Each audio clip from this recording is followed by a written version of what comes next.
The U.S. administration says Yemen is a top priority of its foreign policy and is committed to end the conflict. As the war in Yemen enters its 7th year, internally displaced people's suffering aggravates.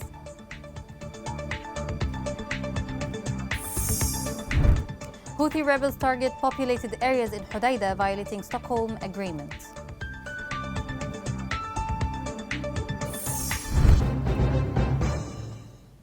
Welcome to Yemen Today TV. This is the English news with me, Rana Swaylam.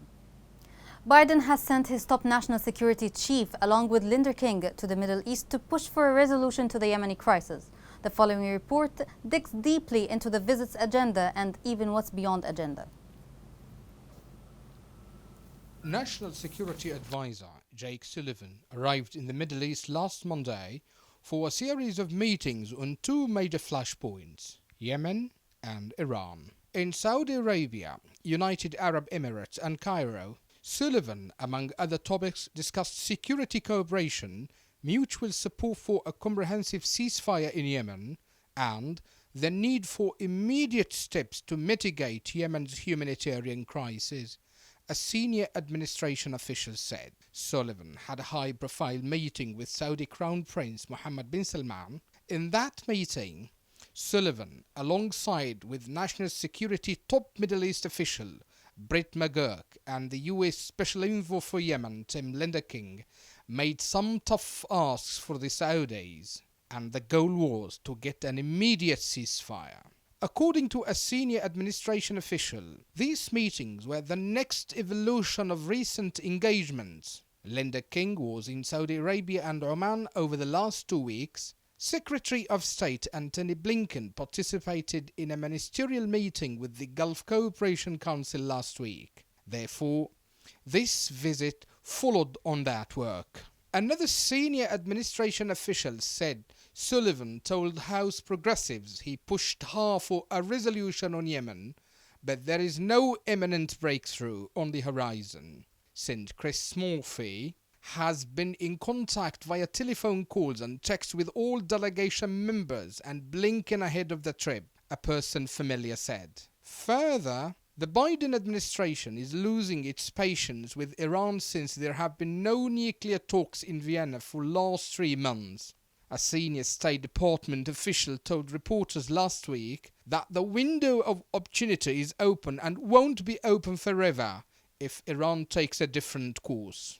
Eventually, Jake Sullivan's trip to the region and his intensive meetings in Riyadh, Abu Dhabi and Cairo can be called the next evolution in tense Yemen and Iran-related diplomacy, but failure to make progress could backfire on the key aspects of Biden's foreign policy. The Minister of Water and Environment discussed with the French ambassador to Yemen, Jean-Marie Safa, support to combat malnutrition, reduce famine, stop outbreak of cholera and cooperation in water and environmental sanitation. The French ambassador affirmed his country's commitment to working with the government in providing basic services, food and health sectors issues. Safa reiterated his country's full support for the security and stability of Yemen and its continued efforts to stop the threat posed by the safer oil tank. Mion Human Rights Organization revealed frightening reports from Maghreb in which local and displaced people in Al Abdiyah have been subjected to an enforced siege by Houthi militia. In a statement released by the organization, Houthi attacks pose a threat to the lives of civilians. The organization confirmed that there are obstacles to the entry of goods and food supplies. More than 25,000 people now lack the most basic life commodities. Houthis have imposed a tight siege, blocking the transfer of food supplies among Al Abdiyah. This has made it difficult for people to have easy access to basic commodities. This report has more on this story. The Houthi militia continued to close all outlets leading to Abdiyah district, south of Maghreb, and prevented any materials or supplies from entering the district for the 5th day in a row, while the World Food Programme stopped disturbing aid to more than 10,000 people in the districts of Juba and Harib. south of the governorate, due to the Houthi militia's escalations of operations.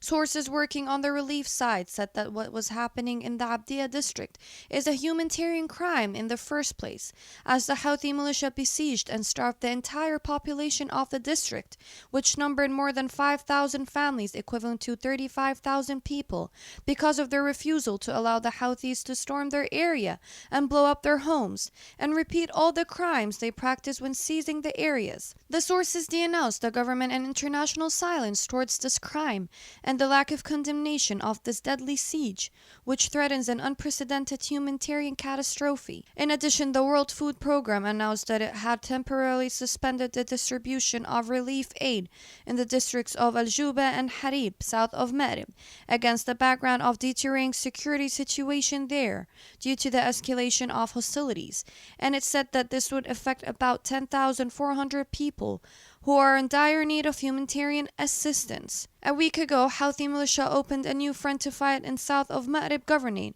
across the border area that links Al-Bayda Governorate and Shabwa Governorate, where violent confrontations are taking place with government forces in the Harib district. After the Houthi militia arrived in the district and closed the roads leading to Al-Abdiya district, after the ports that were closed, the directory also connects to Al-Bayda Governorate. Houthi violations continue in all sectors. People cannot live their lives normally. Until when and how will the world help them? No one knows. The executive unit for the administration of the IDPs camps of the Yemeni government stated that 1,546 families were displaced from Rahaba and Harib, east of the city.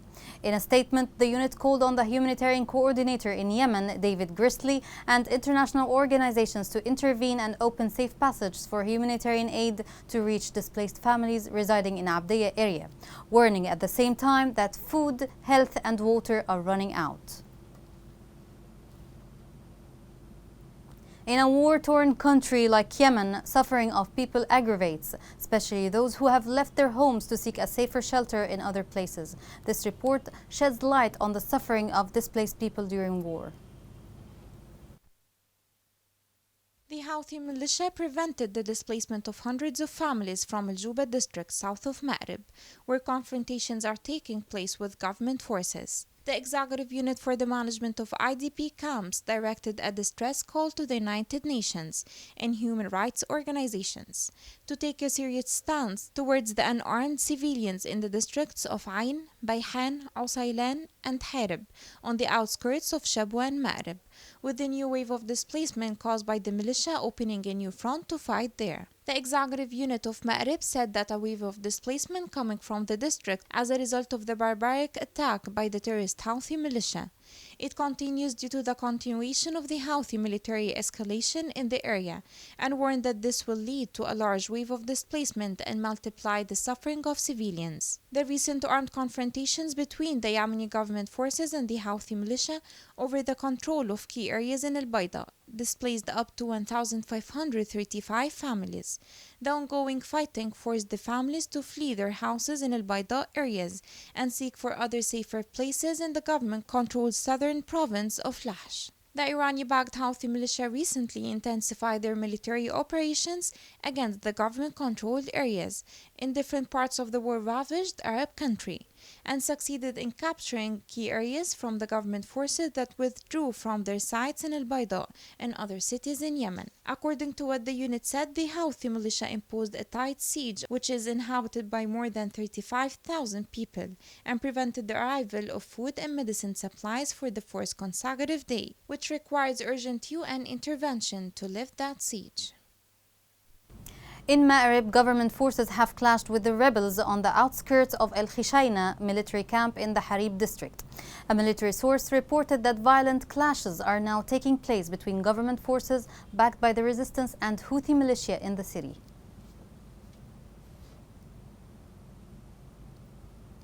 Still in Ma'rib, government forces backed by the resistance defended Houthi attacks south of the city. Field sources reported that artillery of the government forces targeted the militia's advancements and destroyed 2 armed vehicles and 2 troop carriers. All those on board were reported to have been killed. To Al Jawf, government forces carried out a successful military operation on Houthi sites in Al Labanet military camp. A military source confirmed that units of the government forces carried out a successful operation and inflicted heavy losses among the rebels. A fire broke out in Thabit Brothers commercial complex east of Hodeidah due to Houthi artillery shelling. According to the local sources, the deliberate Houthi shelling caused burning of storage warehouses. Meanwhile, rescue teams of the joint forces managed to put out the fire. In Hodeidah, Houthi militia attacked farms in Al Tuhaita. Local sources said that the militia targeted the citizens' farms with heavy mortar shells and caused panic among them.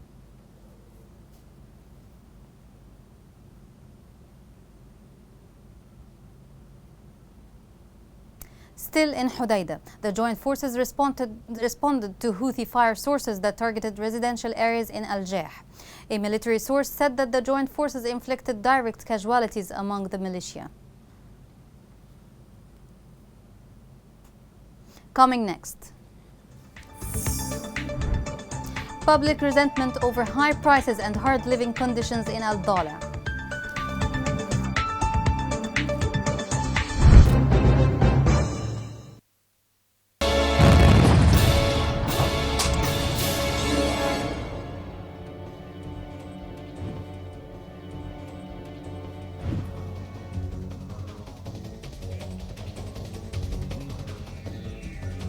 أقول لك راحت بالغداء لأهلها شلت الغداء وراحت بالأهلها في المزرعة.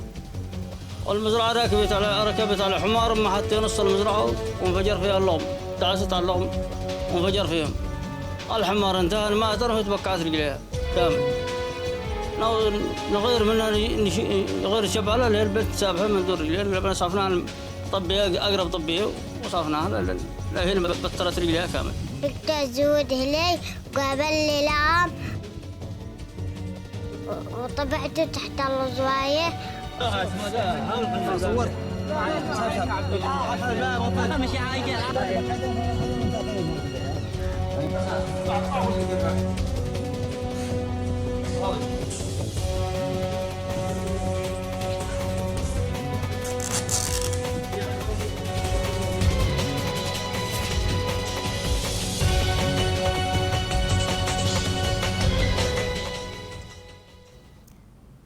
Welcome back.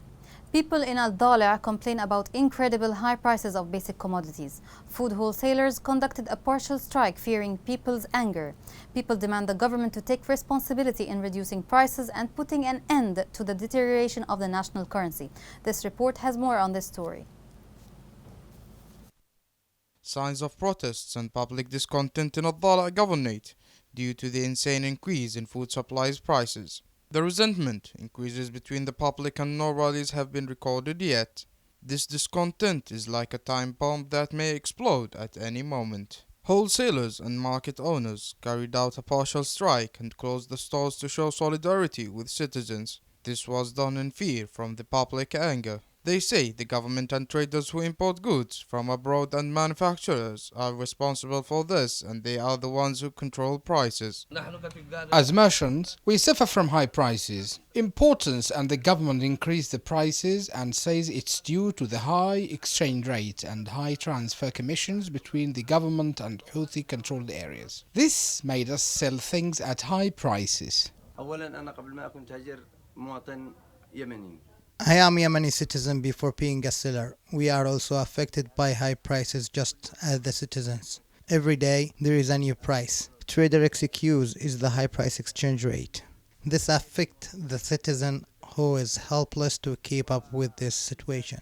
Many families in Al-Dala have stopped buying beef and livestock meat. Recently, chicken and fish prices have increased significantly, where one whole chicken price reached around 6,000 riyals. Families are concerned. They have limited income and they can't afford buying basic commodities such as flour, rice, oil and vegetables. Citizens in Al-Dala believe that the situation has become catastrophic and the government must take immediate actions to stop the deterioration of the currency and the rise in prices. We call on the government to take immediate actions and help citizens who've been subjected to all forms of suffering. rise in prices and the deterioration of the currency, absence of humanitarian organizations, all these, in addition to the unpaid salaries, doubled the living burdens on us. That's why we call on the government to find urgent solutions to address this situation. Most governorates of the country suffer from high prices, including الضالع. Popular protests demand to improving economic conditions. All these indications call on the government to respond to people's calls and take immediate actions to stop dragging the country into another abyss. Education has become, sadly, a game in the hand of the Houthi militia. Millions of children are out of schools because their schools are either destroyed or turned to be military sites by the rebels. More on this story is within this report.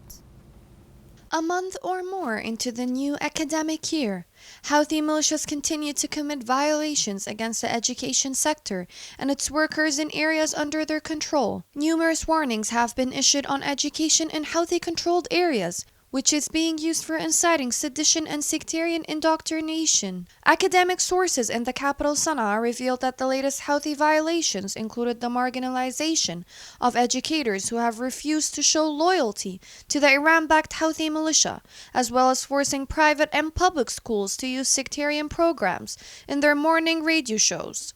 Faced with Houthi threats, teachers were also forced to attend a training program tailored to the insurgency's style. The militia also introduced a host of adjustments to education curriculums.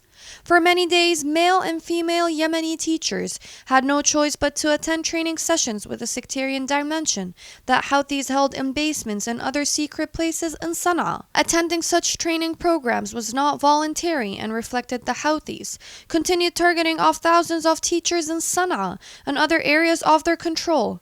Teachers who refuse to attend Houthi programs are blacklisted and could get sacked or face jail time. Further, Houthis fired dozens of public school teachers and replaced them with unprofessional personnel whose only qualification is their outspoken loyalty to the Houthi militia. Opportunities for thousands of children to obtain education are relatively uneven, even in private schools. Education is no longer profitable. The question remains, how long will the situation continue?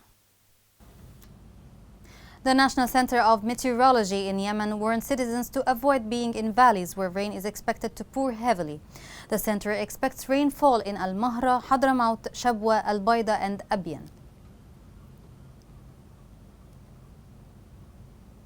In Hudaydah, Hais Rural Hospital launched preventive campaign of the AstraZeneca COVID-19 vaccine. The campaign would target groups that were vaccinated with the first dose, including health staff, displaced, elderly, and those with chronic diseases. The National Committee Against Coronavirus announced 44 new cases of the COVID-19 in 6 governorates. Committee officials said on Twitter that 19 cases were recorded in Hadramaut, 9 in Aden, 6 in Ma'rib, 4 in Shabwa, 4 in Taiz, and 2 in Al-Mahra. Also, 8 deaths were recorded plus 17 recovered cases. With the current updates, the total confirmed cases are 911, including 1,729 deaths and 5,651 cases of recovery.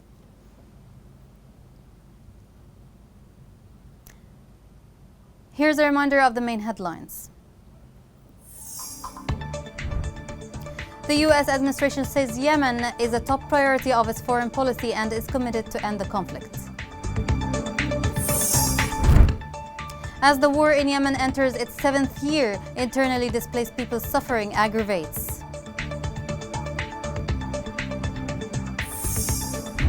Houthi rebels target populated areas in Hudaydah, violating Stockholm Agreement.